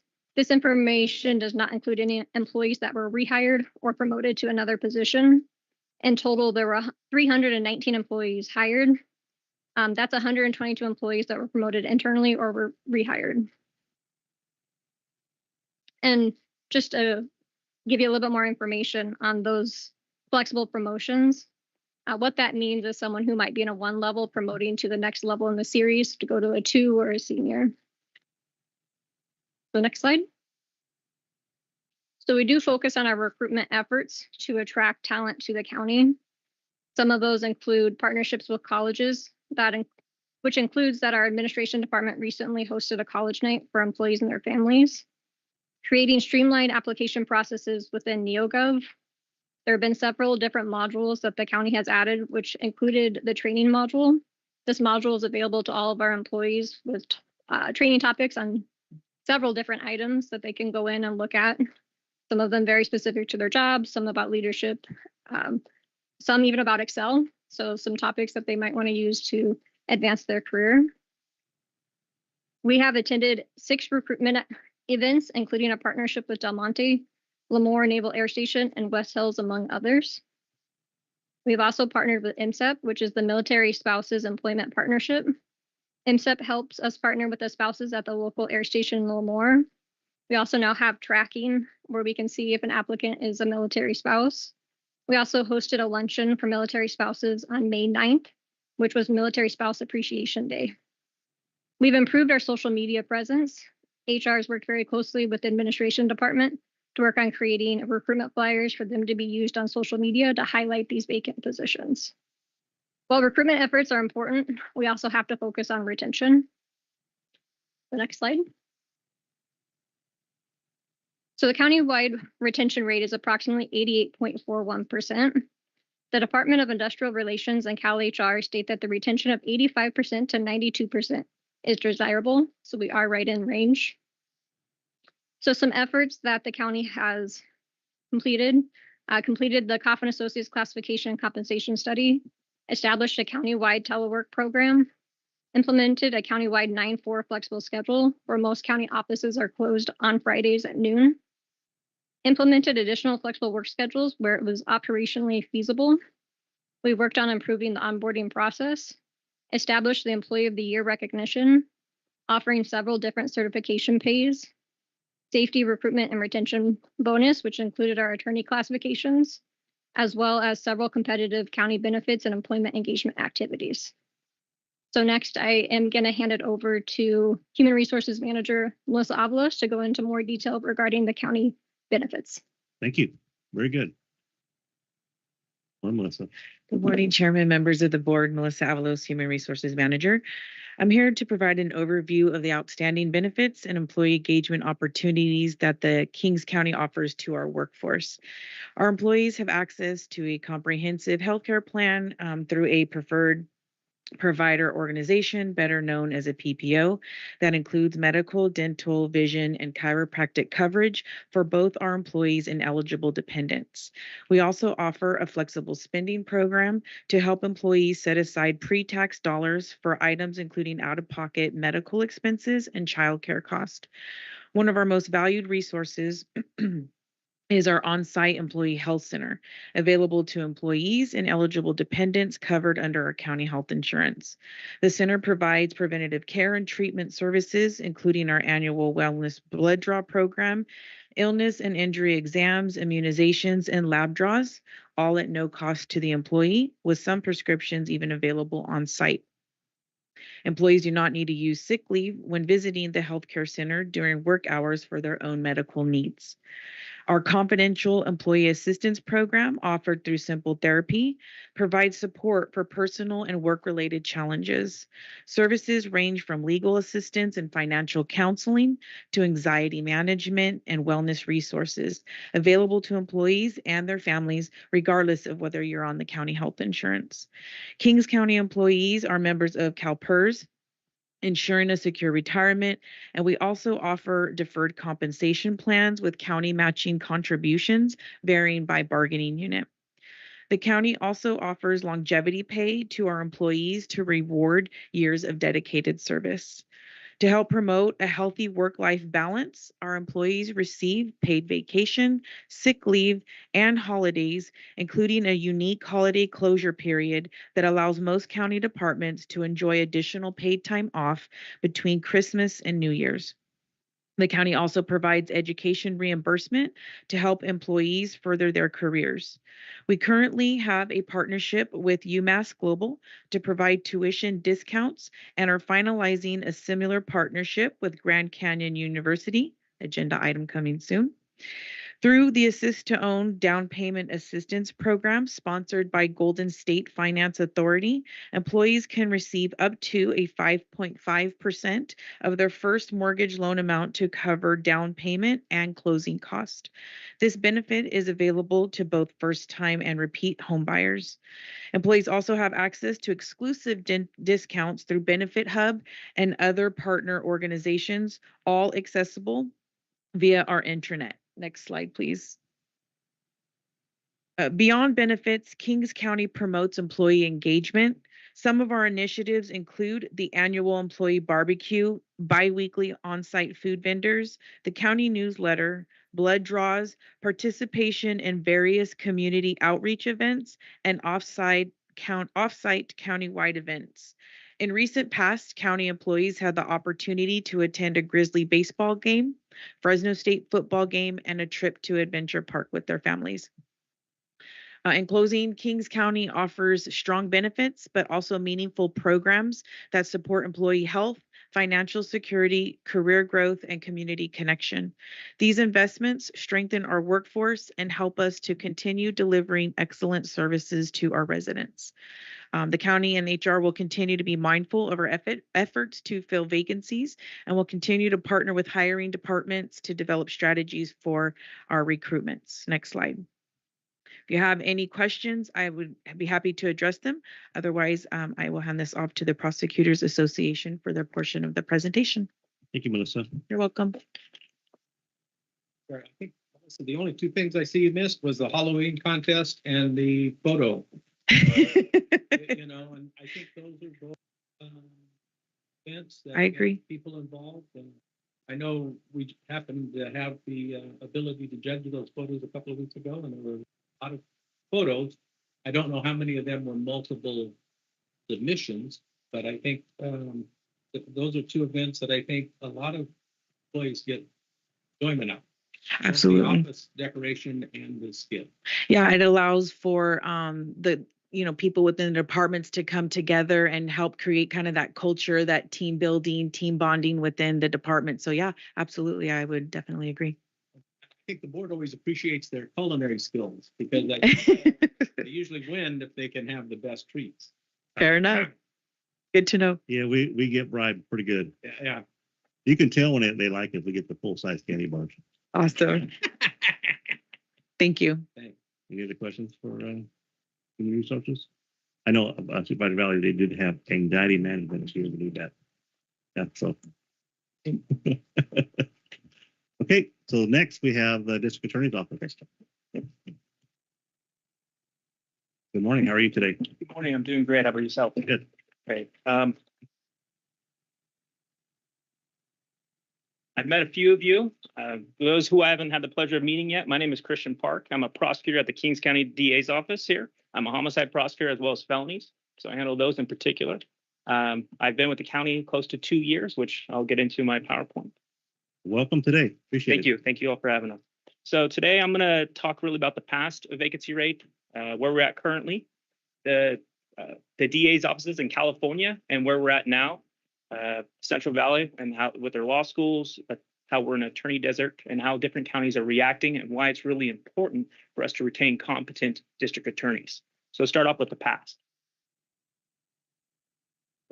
So in the past, for example, I was hired in October of 2023. There we had a high vacancy rate. I believe probably about 4 to 5 more so than we have now. It felt like that at least. We had a ton of new hires and we had a lot of older, more experienced individuals who were with this office for a while leave. Then 11 months later, September 2024 hit, we had 100% turnover. What I mean by that is from the prior administration. So around September 2024, there was 0 prosecutors left from the prior administration. They all had left for other DAs for higher wages or for more remote work opportunities. I know of at least 4 DAs who left for full remote positions. I looked at it earlier this week just to make sure that those still individuals were still there. They still are. It's really impossible for us to deal with that and to compete with that with the remote positions, given the nature of our work here. We're in court all the day, so that's what we have to deal with now. Since then, though, our recruitment, we've had the increase of the pay and the increase in flexibility, thanks to all of you. You have helped our office turn from where we didn't think it was going to be tough to come back to now where we're starting to try and flourish again. But we still have the issues of vacancy rates. We do have some vacancies currently, and then we also have the expected ones, which I'll get into. Absolutely. Yeah, so the full remote, how do you properly prepare though, not being in the office where you're surrounded by resources? And I mean, when as a prosecutor, wouldn't you want to be in the office and have access to staff to help you prepare your case? I mean, you could do that from home? Oh, absolutely. I have my own little setup, got my dual screen set up. It's nice when you have it. Like, I love the office. I love the people. We have probably the best team that I've ever worked with in this, not just this county, but ever. Everyone's super nice, kind. We're all helping. But if you run out of paper in your printer, then you stop what you're doing. You got to run to Staples instead of. I'll just drive in. Hey, can you bring this up? Or I get in early or stay late. We do have some days that we can't work from home, which I get it, and it's to build the cohesion and the bonding. But it is nice to take a step back because we deal with a lot of secondary trauma here, and I know this really wasn't about the vacancy, but you've asked the question, so if I may answer it though. We deal with a lot of secondary trauma. We deal with the victims every day of loved ones who have passed away and been murdered. And we have to deal with that. It's tough. And so it's nice some days where instead of having to do a 25, 30-minute commute, because a lot of us, some of them live in Visalia or Tulare County, but we love working here. So instead of spending 25, 30 minutes on the road, we get to spend that extra time maybe hitting the gym before work starts or sleeping in a little bit until it starts. It is very nice and it helps us reduce our anxiety a lot. I noticed we were able to obtain not just from the increase of pay from recent happens, we were also able to because of the work from home ability. Tulare County does not offer work from home. They did, the DA's office doesn't. They did at one point, they got rid of it, and a lot of people left for that reason. And we were luckily able to obtain, I think, 4 or 5 great attorneys from that office who I worked with previously who are fantastic here. So, and it's all thanks to the county and the Board of Supes, and we appreciate it. And of course, Sarah. Does that answer your question? No, thanks for the report. We don't know. We like to try things out, but thank you for that explanation. Absolutely. And feel free to ask questions throughout it or at the end too. So we have at least, okay, so where we start. So recruitment pay, yes. Now let's go to the current. Currently, we have 17 prosecutors in our office. 14 of them are DDAs, which is me, including myself and everyone in our bargaining unit. We also, I think, have 2 who are part of the child advocacy unit, which you've already previously heard with HR just previously talk. I believe they have 1 vacancy and they weren't able to get anyone to apply or competent to be hired. So they're struggling over there too. We've heard from at least one of the 2 individuals over there that they both can't take time off at the same time because one has to be in court or handling their cases. So it's unfortunate for them. We do have, so here's the important part though. Out of those 17 prosecutors, over half, 9 prosecutors are from Tulare County DA's office. Now, you may ask, why did you put that in there, Christian? Well, I put that in there because Tulare County DA's office is suffering their own problem right now. I think they're roughly down by half. People keep on fleeing. They have people there with around 1 year of experience handling gang cases. We don't want that here, and it's not good for the community or anything. And that's what's not happening here. We have really great people here. I think the least experienced person who's handling gang cases has close to half a decade of experience as a prosecutor. We have 4 law clerks who are fantastic. Now, our current vacancy rate, we have 5 vacancies, only 4 within our bargaining unit for the prosecutors. 1 is a supervising DDA. Out of those 4 DDA vacancies, 2 of them are officially frozen for the law clerks. The other 2 are like kind of temporary frozen. 2 of them passed the bar. They haven't passed the NPRE, which is the ethics exam. Once they pass that, we'll have them sworn in and come. But they're going to be starting at the very bottom in misdemeanors. What we always need is more competent attorneys in the higher ups and the felonies and more serious cases. Now I want to talk about DA's offices in California. Oh, not too far. All right. So pre-COVID, it was extremely competitive. I gave some examples underneath the now part, but for example, Santa Clara DA's office is considered one of the cream of the crop, the best of the best in terms of their pay, the location. Everyone wanted to work there. I started law school in 2017. Basically, the only way to get in there is you had to start off from your first year summer as an intern. So we call it your 1L summer, your second year summer, your 2L summer, and your post bar. So it's a feeder program, which is what Sarah's kind of established here with these law clerks, which is great to maintain and make sure we have competent attorneys and train them along the way. Nowadays, same with Ventura County, same exact story. You never really would hire outside people, but now they are because people are retiring. A lot of people are saying, hey, I'm ready to retire, and people don't want to be prosecutors anymore. Why? Because I've talked about remote work and also the differencing in pay with remote work versus localities. In addition to that, for example, I went to a CDA seminar, that's California District Attorneys Association. I spoke with someone there who's higher up in the Ventura County DA's office. This is back earlier this year. They had told me that they had, I think, 4 or 5 vacancies, and that if they didn't fill them by July, the fiscal year, those positions would be cut. That is unheard of in Ventura County DA's office, right? You're on a coastal city and county, so even they're struggling. They even told me one person, they had an interview set up to come in, and the person just didn't even show up. So it's not just us, it's everywhere, and that's what makes it a real struggle. I would recommend all of you to go to cda.org. It's also in the pamphlets that have been printed out, /employment. There, it's a whole jobs listing of all the different DA jobs in California, as well as some outside. I think they have some in Alaska, some judicial clerkship positions. That's what we have to compete, and their salaries. On the subject, so is there another variance to once you get in the career of being a prosecutor, typically do you want to do the 20 or 25 years, or do you leave to hang your own hat for more money as a defense attorney? Is that something that counties deal with? Yes, and that's a great question, actually. So it used to be you would have some people who'd be career prosecutors. That's not happening so much, especially in the Central Valley. What we see typically, so I used to be in Tulare County DA's office for around 2.5 years, and I came over to this great county. I'm enjoying every minute of it. And what we see is people last in Central Valley roughly 2 to 3 years before they leave to go to other DA's offices. For example, Tulare DA's office is known as a feeder program to OCDA. I've known tens of people who I personally dealt with who have went to OCDA. If I decided to leave there, there would be a ton of people there who were previous prosecutors in Tulare DA because there's higher crime in the Central Valley. You have less staffing, so you have more experience. You get the hands-on. You deal with the nitty and gritty rather than if you started off at OCDA, you'd be doing DUIs for like 3 years. So you don't really get the same experiences that you do here. So people will take that experience, get higher pay in OCDA, and then just leave us empty-handed. What would you say is the timeline that people want to pull out and go be a defense attorney? 10 years? It all depends. There are some people I knew who were prosecutors and then decided they didn't like it and then went to become a public defender. For example, for myself, I don't know if I would like to be a prosecutor for my entire life. I maybe want to be a judge in 10 years or go private. I don't think I'll do defense work just because I can't. I might do some other civil stuff, but a lot of people are still betting on the public student loan forgiveness. A lot of us are also, our loans are coming due. As you may know, they've all restarted up.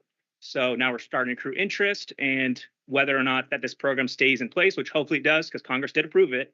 And that's why a lot of us have stayed there. I went to law school personally for the public student loan forgiveness. I would not have went to law school if I didn't have that. I would have went into a non-ABA accredited and probably stayed locally at my hometown. I'm from Chico, California.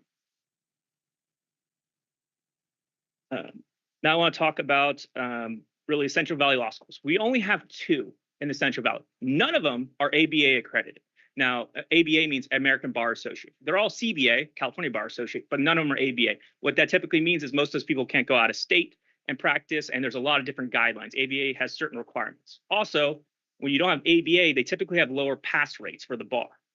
There's 2 law schools. One's in Clovis, so in Fresno, and the other one's in Bakersfield. We have 0 in Tulare, 0 in Kings, which is fine. But the problem is that we don't have really any feeder programs like other schools. For example, Loyola School of Law, that's in Southern California, with a great feeder program into LADA's office. So they would have gave you the example, right? Your first year summer, you go into the internship. Then you go do, say, a semester, you spend a semester at the DA's office. I did that at San Francisco DA's office. They have different programs like that, and that's how they get new hires in. We don't have that opportunity, but now we're trying to change it and try and create that so going forward. Now, the California Bar has published a study about attorney deserts. So this is how they define an attorney desert. It's geographic areas where residents must travel significant distances because of too few attorneys live or practice locally. We struggle with that, not just in Kings County, but the entire Central Valley, almost all of it. The only one I think is Fresno that isn't. The next slide I'll show you talks about the attorney deserts within Central Valley. There are 7 counties that are attorney. Merced County, Madera County, San Joaquin County, Stanislaus, Kings, Tulare, and Kern. Now, the California Bar, they did a study. They published it this year, 2025. It was all from all their data that they collected in the year of 2024. Kings is always rated the lowest in terms of attorneys per capita or per ratio. So we're at the lowest of the lowest for attorney deserts. So it means people are traveling farther to come to us, and we're having tougher times attracting new talent into our county. So it's a real big struggle that we're dealing with here. Now, what are some of county's reactions? That's what we're seeing now. There we go. Tulare County, they just came up with an agreement with their Prosecutors Association of 11% increase over 2 years. I believe it's 7% and then 4% the next year. In addition, they have a 10% incentive pay, career incentive pay that they just initiated, which is like a 5-year, a 10-year, 15, and 20-year. Because they do have several people who are still there who have 10, 15 years experience. We have 0 now. As you heard, we had 100% turnover. Fresno County, they just agreed with a 10 to 16% increase over 2 years for their DAs. Now, you might want to ask, why is it between 10 and 16%? So it's 10% increase for those on the high end. So if you're like a deputy DA 4, you'd be getting a 10% increase. On the lower end, like a DDA 1, you get a 16% increase. They're doing that to try and remain competitive with other counties and even higher than some counties that are more desirable because they're trying to attract talent there. Now, you may ask, why is Butte County listed on here? I put that on there because it's a very similar geographic area, even though it's in Northern California, plus it's my hometown. It's my home county. We have about, I think last time I checked, about 50,000 more residents in Butte County than Kings County. Very similar, very ag heavy. There are rice and almonds, or they call them almonds up there because you shake the L out of them. That's what they say. And they just increased their salary, their maxed out salary, which would be for our base would be $192,000. On top of that, they have a 15% increase over 3 years. So that means in July of 2026, 5%, July 2027, July 2028, 5%, 5%, 5%. They're doing this because so few people are wanting to come out to these rural areas. And that's what we're seeing. Now, I want to talk about the future expected vacancy. I put on there that we'll expect to lose 2 to 5 prosecutors within the next year. I think that actually is going to be more around 3 to 5. We have about 2 who probably retire, which we predict, and one or more one to 2 may leave to go back to their hometown or go for a more, I guess, beach area or more urban area. Now, we're having difficulty in hiring and retaining competent prosecutors. I believe HR, I didn't even know about the stats on this. Correct me if I'm wrong. I believe they said it's 261 days to hire an applicant, a DA, a prosecutor. Yeah. So the reason we mentioned the data, sometimes the way it shows, it's based on the fact that when you open the requisitions. And so when you're doing continuous recruitments, that means you're opening it not just for 10 days or 30 days, you're leaving it open until you get qualified applicants. So that's why that number is that number. But I believe that was said as 3 hired from June 2024 to May 2025. 3 people in a full year, basically. That's how tough. So if we're losing 3 to 5 people, even though I know I put 2 on there, that's going to be tough. And it's going to be tough on all of us because what do you have? You have nearby counties who are paying more now. And more are starting to become more flexible with work from home. I believe Fresno might have started, and I believe Fresno is starting a city attorney's office too. You know, kind of like LA has a city attorney's office that processes misdemeanors, same with San Francisco. So now it's even more competition for us. And as we know, higher vacancy equals more work with less. So then you have that self-eating cycle of, oh, someone's leaving. So now you have these big felony homicide cases or serious cases now being given to other people who are now being more overworked. And it's a vicious cycle that keeps eating itself. And it's tough to get out of that. Now, it's really important to maintain retaining competent DAs. It's crucial for serving justice. You're more connected with the cases from the beginning. For example, say I've been to several call-outs. So you have homicide call-outs. You go out there, you meet with the detectives, you meet with the officers, you sometimes meet with the victims or family members of them on scene. You build that connection with them. Then you file the case. Then you take it to a preliminary hearing and you go to trial. Now, someone who leaves, right? Say I do all that and I take it to preliminary hearing. Then I leave for another county has higher pay or better benefits, whatever. Then someone else is going to be taking over all my work. They're not going to understand it and be as connected, as in depth, and try and push as hard as we can to find accountability. Yeah. I think we're going to have a lot of people. It's not the same, right? It's like your car versus your neighbor's car. You're going to care more about your car. Now, in addition, it's the institutional knowledge. So when we retain more people who, over the years, we're going to have people who know the officers. I know almost all the officers' numbers, or I have easy access to them. I've built that rapport with them. So I know which officers I might need to get certain evidence from and which ones I could contact to get the other parts of it. Defense attorneys. Every single defense attorney, I think I have them on my phone via text or call. So if we have a case, hey, let's talk about this. It's a lot more simple. It speeds up everything and it keeps justice moving. Now, lastly, it's about courts and judges.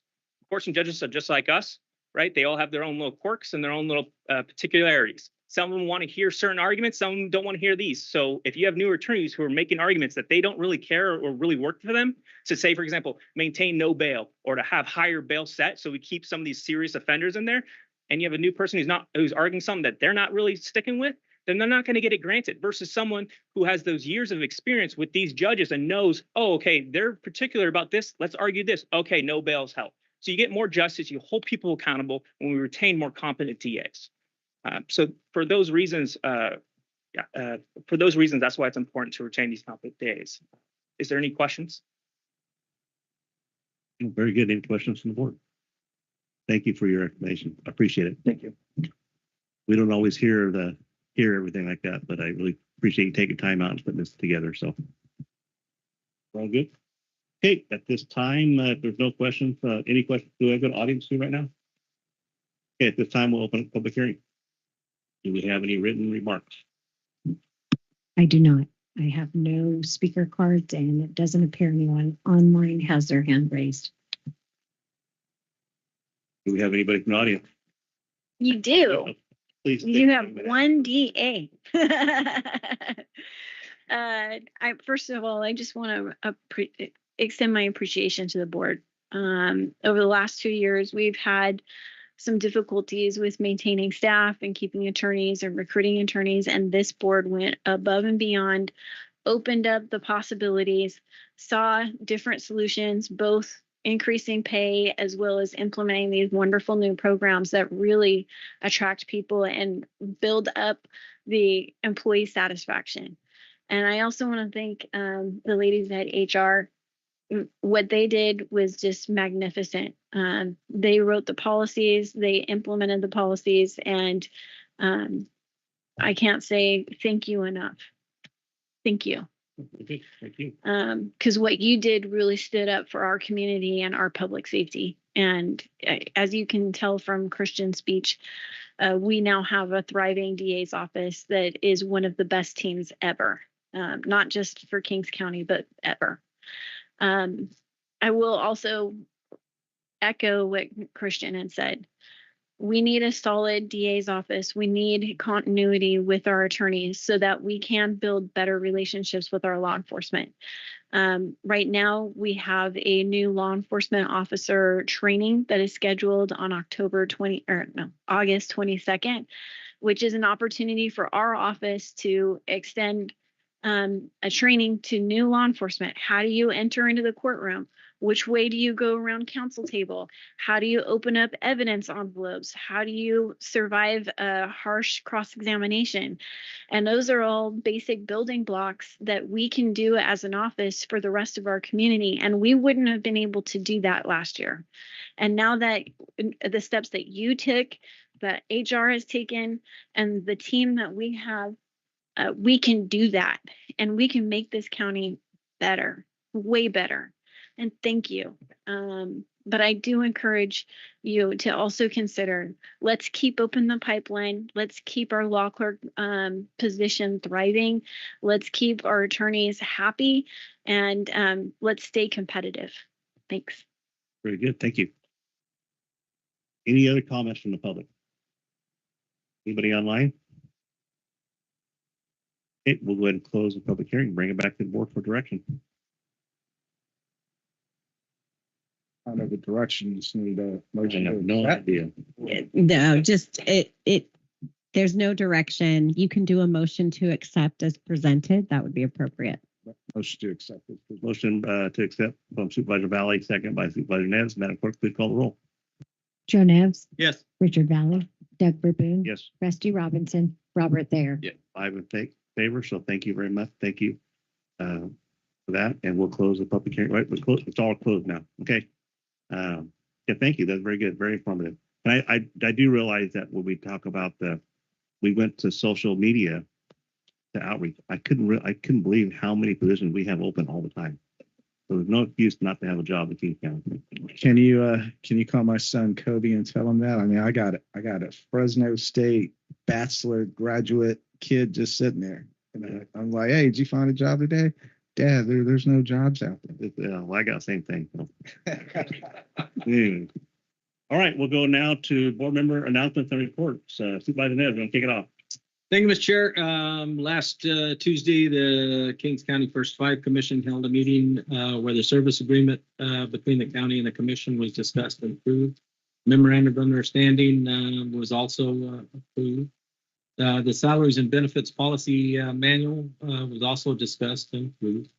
And the final grantee achievement report for funded projects in 24-25, fiscal year 24-25 were presented, and the spotlight on service was from the RAC, the Recreation Association of Corcoran, and the Corcoran Family Resource Center, which, by the way, is kind of the model of the FRC and the school working together. The educational system is changing a bit, and their relationship with Corcoran educational system is probably one of the best in the model right now.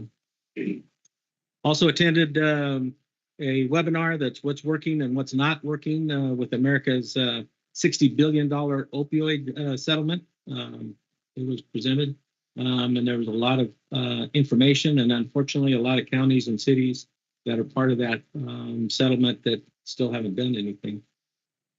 Also attended the California State Association of Counties on what counties know, a local perspective on Medi-Cal policy changes.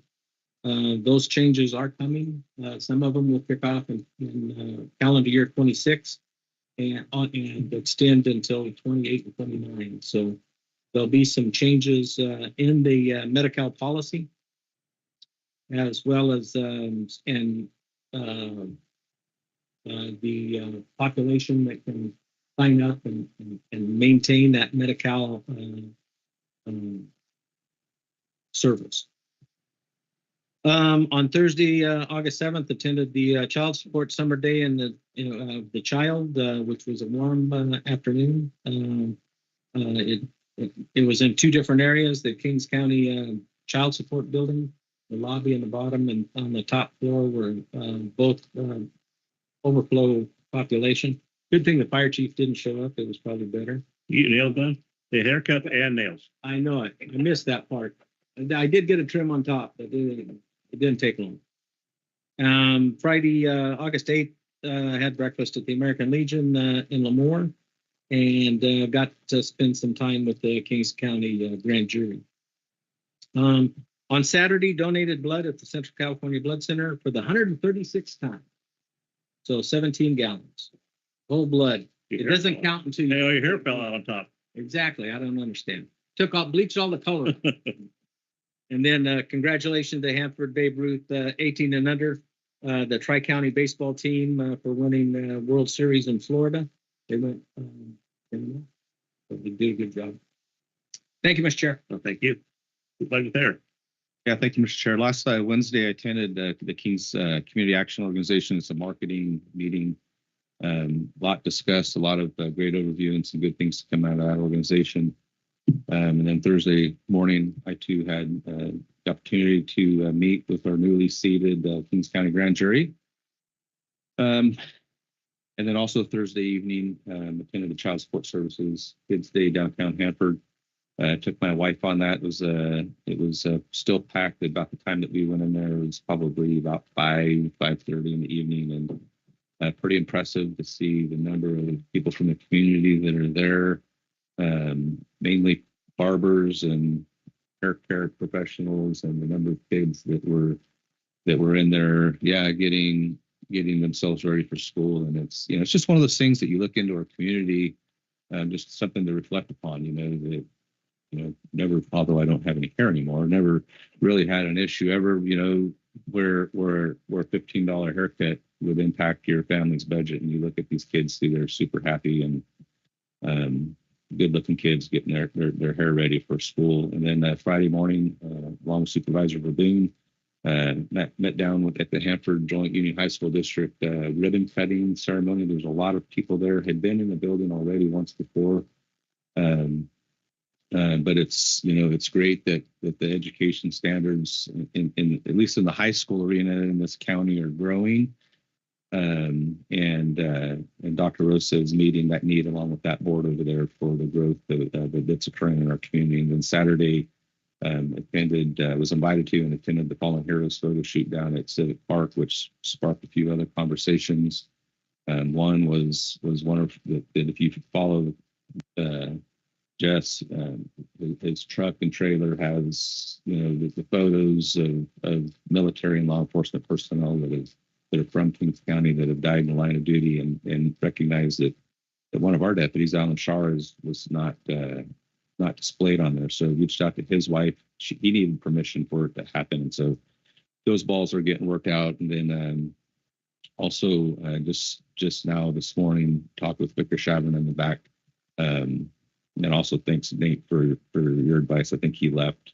That there are some names that were mentioned about overcrossing memorials, and that just needs to go through the legislative body in Sacramento. So brand new infant stages are getting some of that stuff done, but glad to be a part of it. That's all, Mr. Chair.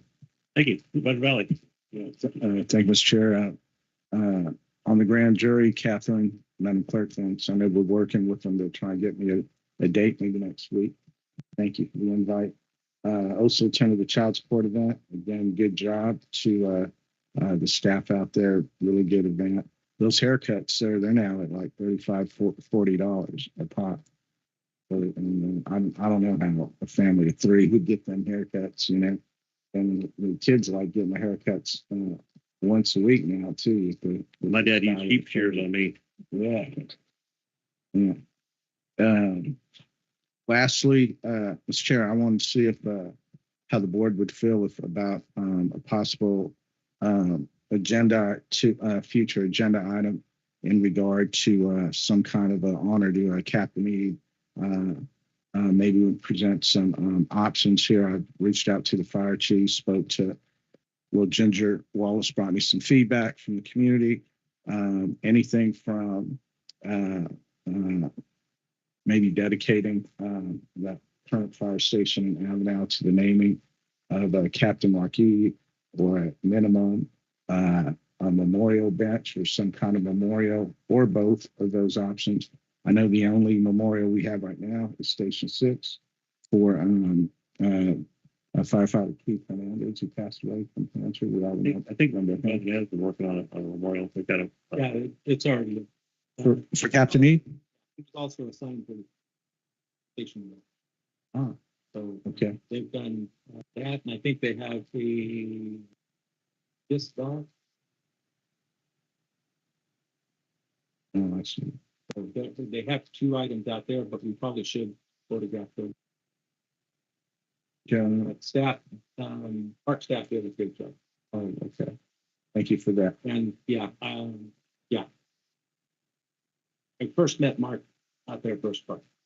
Station 1. Yeah. You think if we have that discussion with some options that would be an option, Station 1 versus the one in Avenel?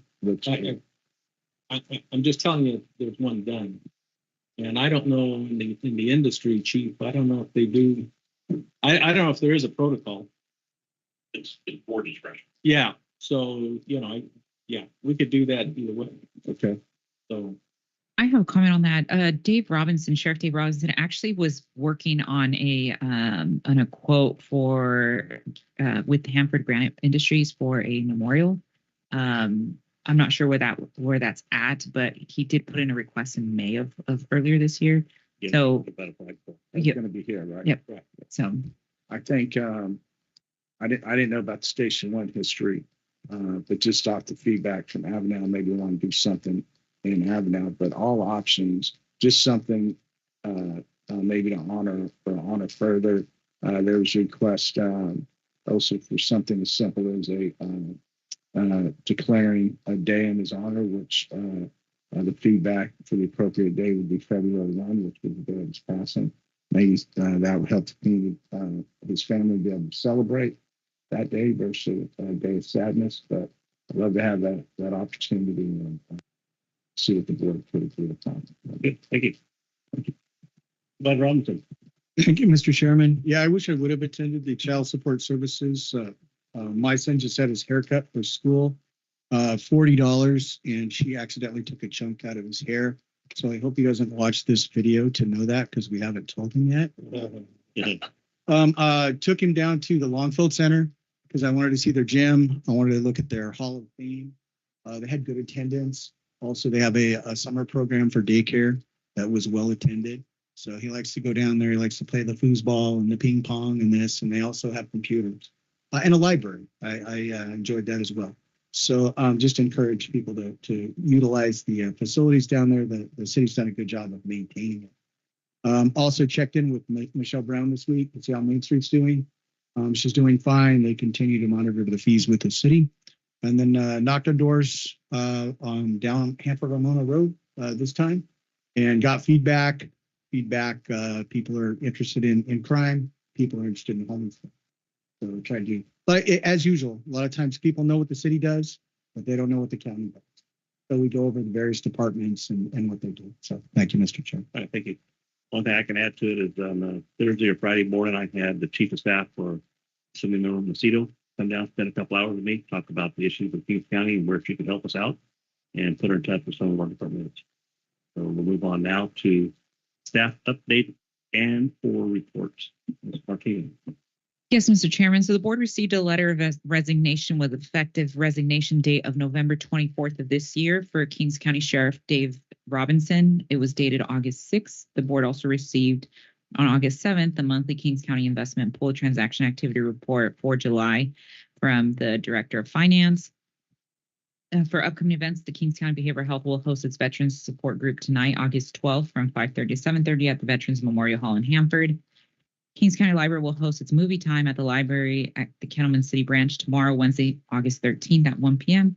And for upcoming agenda items, the following agenda items are for August 19th. Administration has 3 items: a notice of non-gaming land acquisition application, Assembly Bill 859 letter of support, a study session from KCAG regarding the Regional Active Transportation Plan. Behavioral Health has 1 item on a retroactive grant application with the Tulare County Superintendent of Schools for funding on Friday Night Live program. Human Resources has 2 items on a face covering removal policy and a contract with Grand Canyon University for tuition discounts. HSA has 3 items: a County Welfare Directors Association annual membership dues, an annual recertification to disperse funding from the Domestic Violence Shelter-Based Program special funds to KCAO, and an agreement for motivational interviewing monitoring. Public Works has 4 items: an in lieu parcel map dedication, the Kings County Bridge Preventative Maintenance Program, a special event request by the Kings County Sheriff Posse for the use of Burris Park, and a public hearing to adopt the creation of zone of benefit formation for a parcel tax for road improvement. And then Sheriff has an item on purchasing some vehicles from HSA. And that concludes my report. Thank you. Thank you very much. Would council advise us on our closed session, update us on our closed session items? Yes, Mr. Chair. Government Code Section 54956.9D1, conference with legal counsel, existing litigation, name of case, Alexandria Smith v. County of Kings et al., Kings County Superior Court Case Number 23C-0037, Government Code Section 54957.6, Conference of Labor Negotiators, Agency Designated Representatives, Kyria Martinez, Carolyn Lease, Che Johnson of LCW, Employee Organizations, General Unit and Supervisors Unit, CLOSIA, Blue Collar, SEIU, Detention Deputies, Firefighters, Deputy Sheriffs, Probation Officers, and Prosecutors Associations, and Unrepresented Management, Government Code Section 54957, Public Employee Appointment/Employment Title Sheriff, Government Code Section 54956.9, Conference of Legal Counsel, Anticipated Litigation, Significant Exposure to Litigation pursuant to paragraph 2 of subdivision D of Section 54956.9 of the Government Code, 2 cases, and I will turn it back to the chair for any public comments. Thank you. Do we have any public comments on the items on closed session? Seeing none, we'll move on to the next item, which is adjournment, and we'll see you next Tuesday at 9 o'clock on August 19th, 2025, 9 a.m. Thank you very much.